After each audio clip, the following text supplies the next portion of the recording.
Hello guys, how's it going? My name is Dal, and the Season 2 content of The War Within, from new delves, dungeons, raids, and a PvP season is kicking off in a handful of days, and Blizz right now seems to be scrambling together to try to tune these classes for the very first week of a brand new season, featuring a bunch of new buffs for a handful of tier sets for specs that aren't really excited to pick up those sets, and they kind of want to encourage you to swap out of your Nerfs set into your Liberation Undermine set as soon as possible. Some classes, however, are overly reliant on their sets, which are looking pretty weak up until they get the new armor, and they're trying to adjust it so you don't feel nearly as weak until you get new items, while letting those items still be a decent bit of an upgrade. Then there were adjustments for PvE content, but also for PvP, and I'm going to cover all of these classes with chapter marks down below if you just want to skip to the relevant section. It's kind of a long project, so I want to dive into it as soon as possible. If you guys want to see more regular 11.1 class changes or updates, be sure to follow the channel and subscribe. But otherwise, let's dive right in. It's really kind of unusual that they would be doing all of these updates so close to the release, and reason being is, you know, it really affects the race to world first. So the first thing when it comes to generalized changes, the general changes for the season are actually going to be PvP specific. So you can just skip to the Death Knight section if you're not interested with the PvP things. But the 2-set bonus for PvP tier sets or trinket sets gives you a bit of primary stat, but also a bit of stamina. And they're actually... Which one of you guys, I know there's one of you sweats out there that do PvP. I know there's one of you out there that doesn't. Actually increasing stamina for season 2. I guess I noticed some classes looking a little bursty, so they give everybody a little... I used to, and I loved it. I mean, it's great fun, but we're talking vanilla back when I really took it seriously. A little bit more stamina just to change up the pacing, mostly slow down the PvP burst damage pacing a little. So tanks and damage dealers are going... I think I lost a lot of my enthusiasm when arenas came out. I really liked it for like Warsong Gulch. That was like one of my favorite. Arathi Basin, also a fave. You know, AV was just there for farming or leveling. To have the stamina increase from the trinket bonus from 5% to 10%, while heroes are looking from a 10% to a 15% increase. And this is going to be one of those things that's going to be mostly focused for the season 2 of PvP, so you won't be seeing this up until the Tuesday/Wednesday reset. From there on, we got Death Knight changes, and for Unholy Death Knights off the bat, we're seeing a slight buff to their tier set, where your spells and abilities have a chance to activate Winning Streak, increasing the damage of your Death Coil and Epidemic by 3%, stack it up to 10 times, with a 4 set allowing you to gain all 10 stacks as soon as you use Dark Transformation. Exactly. Making this tier set actually kind of consistent from the raw damage perspective. But they're looking to buff it up a little bit to make sure that Unholy Death Knights gun for their 2 set and 4 set as soon as possible. So and remember, they made us do a lot of rated PvP for Know Thy Neighbor, one of the essences that they had in BFA, and or Know Thy Enemy or something like that. It was just a slog, and you had to get that on every single character. The buffing the damage of the Death Coil and Epidemic from a 3% per stack to a 4.5, which seems like a 1.5% difference, but at 10 full stacks, you look at a 45% more damage instead of 30, so it's a sizable gain there specifically. Outside of that, we have 2 PvP changes for Death Knight, starting with Blood Death Knight Ascension specifically, as the damage of Frenzied Bloodthirst for blood in PvP combat is being decreased by 50% in effectiveness, so you're not going to see nearly as beefy of Death Strikes or Death Coils.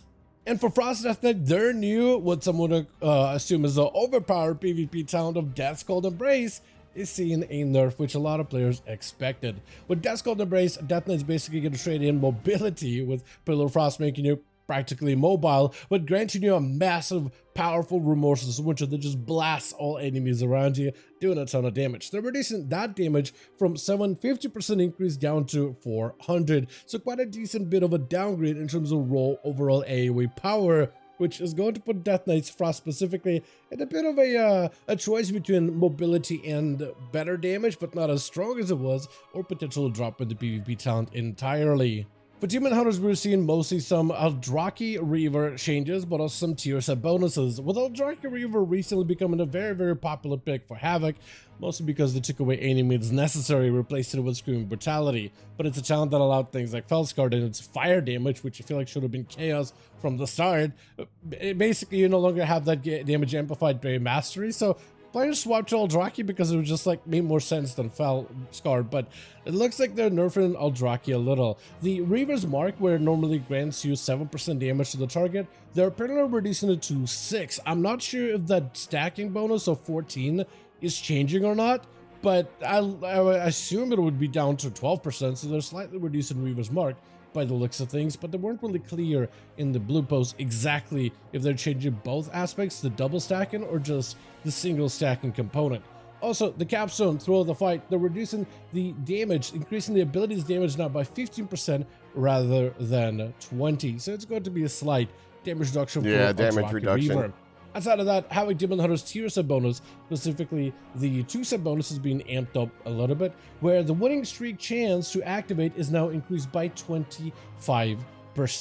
So hopefully it gives you a little bit more overall value regarding your tier set, and it's cycling into the crit damage inside of demonic form. Next, we get the class of Druid, mostly seeing some Feral changes specifically. So for Feral Druids, we're seeing 2 changes that you will think to yourself that, okay, this sounds really weird. What the hell is going on here? So one of the first few things they did is nerf the damage of Sunfire by 40%. Holy shit. Then they also nerfed the damage or effectiveness rather of the mastery gain from Lakara's teachings, or rather Lakara's meditation, where in Lakara's teachings normally you get to get mastery boom kit from the moon kit form, and you get to keep a portion of that buff for a few seconds with Lakara's meditation when you shift out of that form. So they're reducing that mastery for Lakara's Feral from moon kit by 66%, mostly to prevent owl shifting, or owl weaving rather. This is a playstyle that developed during Shadowlands expansion. Feral Druid as a class has a bit of downtime when it comes to its abilities. Yes, it does. Like you'll be able to go for a couple shreds, maybe a rake, build some energy, pop a rip on the target, maybe hopefully get yourself a couple of clear casting procs, but at some point you just don't have resources and you kind of have to wait until your abilities pool to a certain point before you can start bleeding up enemies and then building combo points. There's a considerable bit of downtime. So players thought, okay, well, what if I do some weaving, where while I'm letting my energy weave, I'll pop in a Moonkid form, and I'll do Sunfire, Moonfire, maybe Star Surge, which is something players used to do in Shadowlands, and I'll come back into Feral form, so I'll spend my energy really quickly, so I'll just demonstrate exactly what that would look like. Spend my energy, now I can have energy, I'll weave out of form, and after a few globals, I'll weave back in. Oh, look, I have some energy. Now I can start using the energy for maybe to build calm points. Well, as soon as I'm out of energy, weave out of it, use other spells, use other abilities, pop back into cat form. Oh, look, I have energy again. So this is what players used to do way back in the day. Okay. And it wasn't a playstyle that a lot of players enjoyed. A lot of players, when they want to play Boomkid, they'd rather stay in Moonkid form, cast spells from a distance. Imagine if you have to run up in melee to shift into cat form to use some of your abilities. And Ferals didn't really enjoy having to be forced to shift into Moonkid form. And I think Druids can be fun when you have some hybrid capability, like a restoration, being able to go cat form or Moonkid form. That's got to be a high skill cap. That's got to be a high skill cap player. Do a bit of damage, or when you have to shift into bear form as a defensive to survive mechanics. Stuff like that can be fun and cool, but forcefully having to shift into all these other forms to gain damage benefit, not a lot of players enjoyed it. And with Lycara's, you get different stats: no form, haste, cat form, crit, bear form, versatility, Moonkid form, mastery. And players were using the Lycara's meditation to shift in a Moonkid form, gain mastery buff, shift to the cat form, retain mastery buff for a short bit of time, and be owl shifting or owl weaving pretty regularly. And it looks like Blizzard is trying to curtail that as best as possible to make it not the go-to playstyle, something that you can do, but not something that should be mandatory of Feral Druids to do, which I think a lot of players will generally be happy with. Outside of this though, Feral Druids are also seeing some PvP changes. For PvP, Berserk damage amp is being reduced down to 5% instead of 10% for PvP combat, so Berserk burst damage is going to be a lot less. Also, Ferocious Bite damage is being reduced by 10% in PvP, so it looks like you may be a little bit more reliant going forward on your bleeds and damage output. From there, we'll move on to the class of Evoker, primarily focusing on Devastation. over the last few weeks on the PTR, they really wanted to buff up the red damage gameplay of Devastation, from things like Pyre to Fire Breath to anything that is red base magic, especially anything that's synergized with Flame Shaper. There were some cool capstone things like Scorching Embers, but the one ability that kept buffing up again and again and again is Firestorm, and it's still just not getting any play. So they buffed up Firestorm this time around for Season 2 by 40% on top of some of the bigger buffs that they've already got. For They probably ability. have to go bigger Maybe on that. we'll actually see it being played in the future because it has some synergy and some playstyle gameplay to it, but we'll find out in just a handful of days if this will actually get some merit for Season 2. When it comes to Mage, we're primarily seeing PvP specific changes, starting with the spec of Arcane, where they're doing some adjustments. Things like Magi's Spark is now going to have the echo damage be 25% as effective in PvP, used to be previously 50% as effective.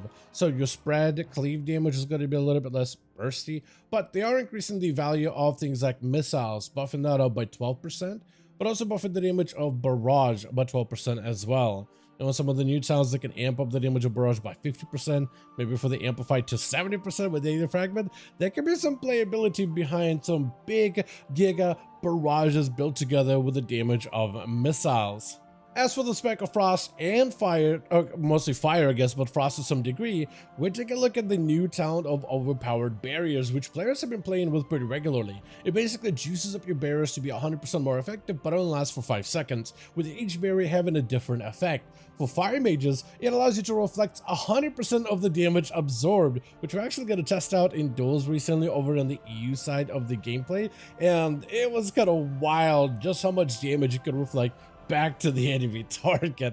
It was insane. So they're actually reducing its effectiveness from 100% down to 60% to make sure that it's not so strong, which I guess to some degree makes sense.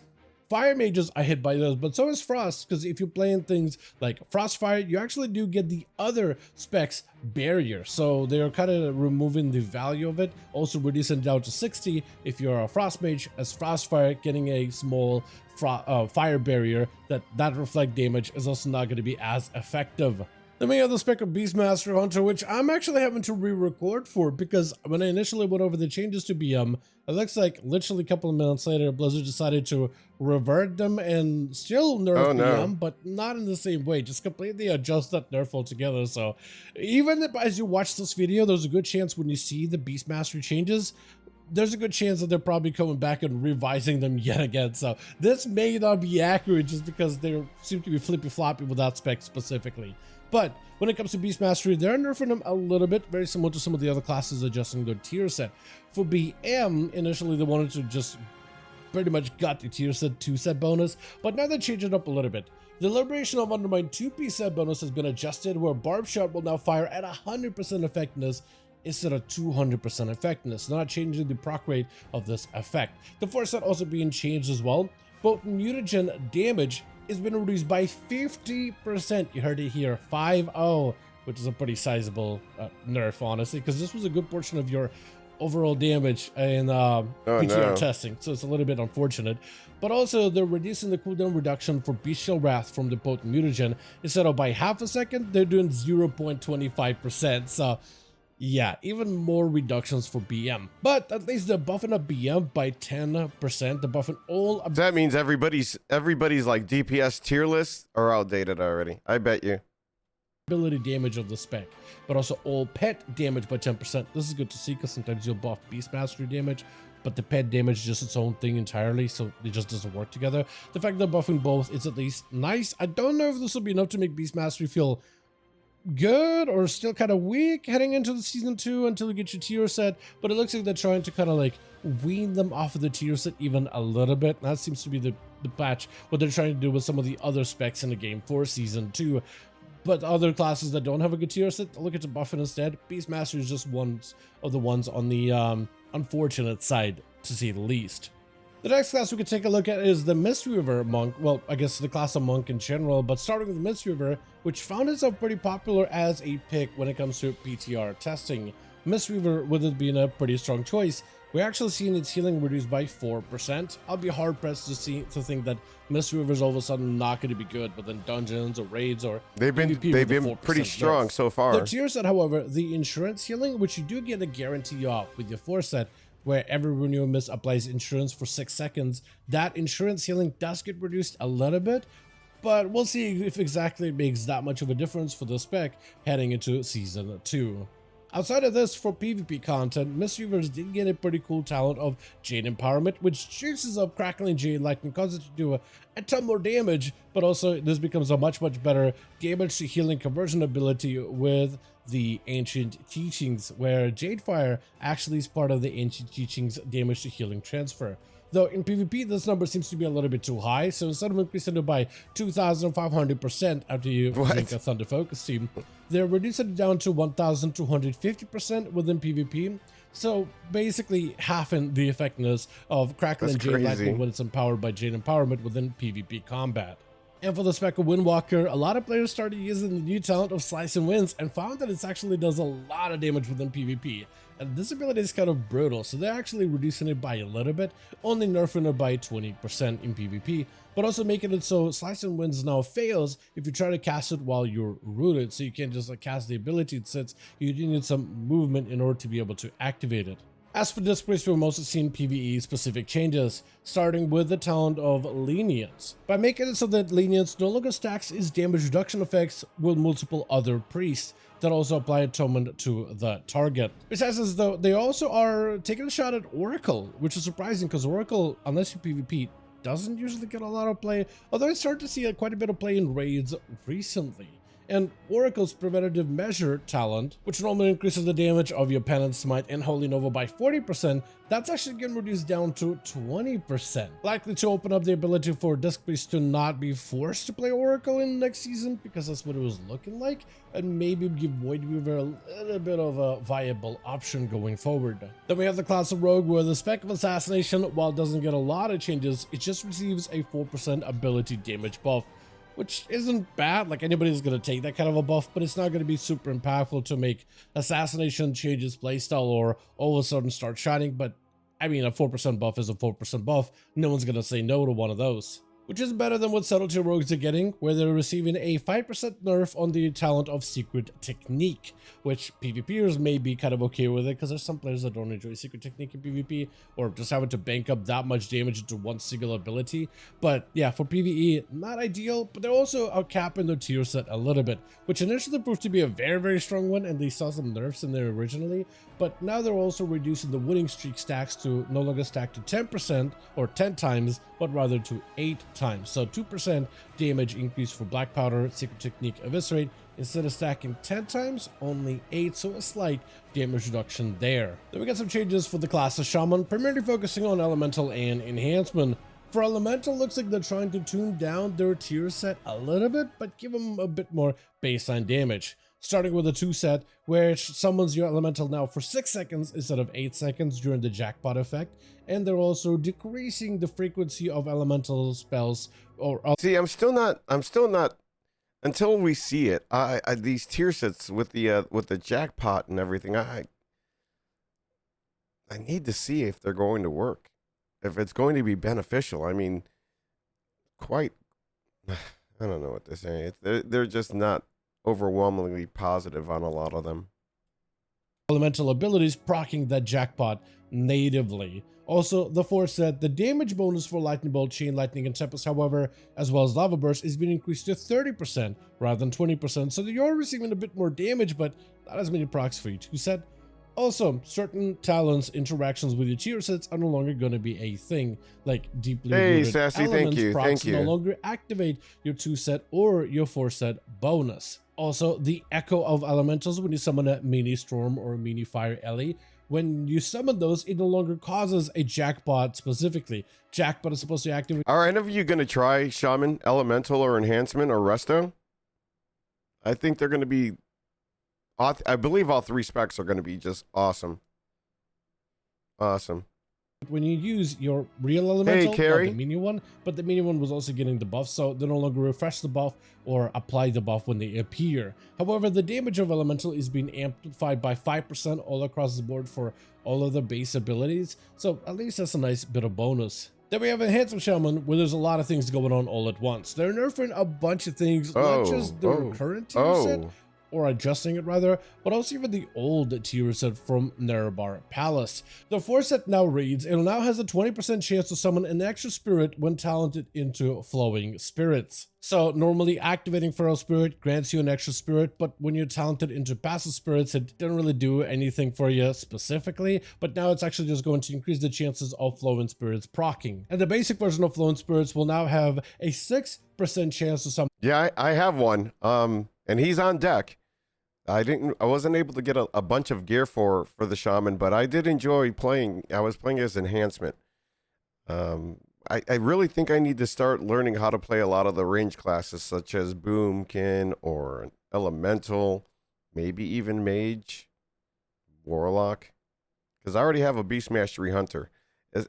You know, trying to provide all this information to you guys is always a learning experience for me too, especially when I'm here on stream with you guys, because I can hear your experiences, because you play different characters than I do, and you know the different specs, the ins and the outs, so I really enjoy getting your feedback as well.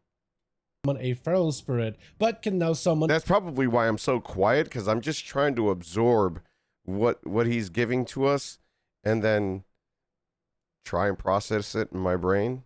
Elemental spirit, so there was a little bit of discrepancy of how it functioned and not working with certain talents, or even with glyphs. Like if you glyphed your wolves to be raptors or any other animals, then it just wouldn't work in the same way. But we also are seeing reductions to the 4 set bonus of their tier set in the Undermine, with the 4 set now triggering Doom Winds for 3 seconds instead of 4 seconds, and increases the damage of Crash Lightning by 12% per stack instead of 15.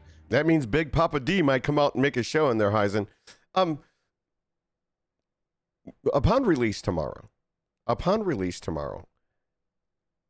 I don't think they're going to be done. But I also think that they're not going to do anything after tomorrow. The Race to World First will be available, if I understand correctly, come tomorrow. They're going to be doing splits. So it's really something that I think the devs try not to do after they release the patch, and so what you get here might stay that way for a couple of weeks until Race to World First is over, but look for changes after that. But also increases the primary damage of Clash Lightning by 75% instead of 100%. So quite a decent bit of reduction there to one of the more, what feels like one of the stronger DPS specs that we've seen so far throughout its time over on the PTR. Can't say the strongest, but definitely started off very, very good at the very beginning. Then we have the class of Warlock starting with Demonology, where they're actually pulling back on the effectiveness of the tier set a little bit, where Cast and Handle the Godon causes your active Dresstalkers to cast Dreadbite at 20% damage increase instead of 50% effectiveness, while the damage is still increased by 10% for each soul shard spent. So you can technically take the 20% and take it back up to 50, but you can't take that 50 and take it up to 80 anymore. However, Demonology Warlocks are being supplemented in other ways, so it seems to be like a pullback on tier set, but buffing them natively. Things like your Hand of Gul'dan. So yeah, that's one of the things I would like, is if they didn't make us rely so much on the tier set, they would just give us some good, great, you know, regular damage just based on our class and what we pick out of the trees. And then just a slight added bonus with your tier set where it didn't make you feel ungodly, but you would still feel a little bit of an effect. On damage is increased by 20%. The Doom Guard summoned by the Pact of Era Druid now deal 15% more damage, so that seems pretty good. The Gloom Hound damage, the actual Gloom slash damage, is increased by 30%, as well as the Wild Imps that you get to summon, all their damage is increased by 30%. The imps themselves feel like a small part of your gameplay, but they're actually, like when you have a little army of imps pelting the enemy with a bunch of firebolts, it's actually kind of effective. So overall, this does seem like... That looks fun. When you see like all those imps running around and they're all popping off, it looks entertaining and it gives it a good vibe. A decent bit of an increase for Demonology going forward. Then we got some updates for Destruction as well, with they changing up their tier sets, but also changing up some of their hero specs a bit. So their 2 set bonus will now fire a flurry of 6 bolts of demon fire at 100% effectiveness instead of 200 whenever you hit your jackpot. However, the baseline damage of some of your abilities, such as your chaos bolt, is being increased by 20%, but also the summon infernal damage is being increased by 35% to hopefully supplement this slight adjustment towards your tier set. Then there were some changes to the Hellcaller, where they essentially want to reduce the resource generation of Hellcaller, but supplement it with more damage all across the board. So wither damage is being increased by 3.5%, or 35% rather. That's actually a lot better than 3.5. But wither now deals damage every 3 seconds instead of every 2 seconds. And the more ticks you have a wither, the more soul shards you have a chance to generate. So that's kind of where they're coming from. However, wither damage buff is not the only thing that they're really going after. Also things like blackened soul, that damage amped up by 40%. Then you also have some of the passives such as your Zealant's Cruelty buffed up to 4% shadow damage increase instead of 2. Doesn't work for all spells, but works for a good portion of shadow burn spells, or Chaos Bolt, which is amalgamation of all elements put together, or things like Zealant's Ferocity, that's getting buffed up by 4% instead of 2, which does apply for a good portion of your major combat abilities, but also like Shadow Bolt stuff that can, Shadow Flame stuff that could double dip into these effects as well. So there's some damage buffs all across the board for Hellcaller. From there, we have the class of Warrior, where when it comes to dungeons and raid content, we're not seeing a lot of changes.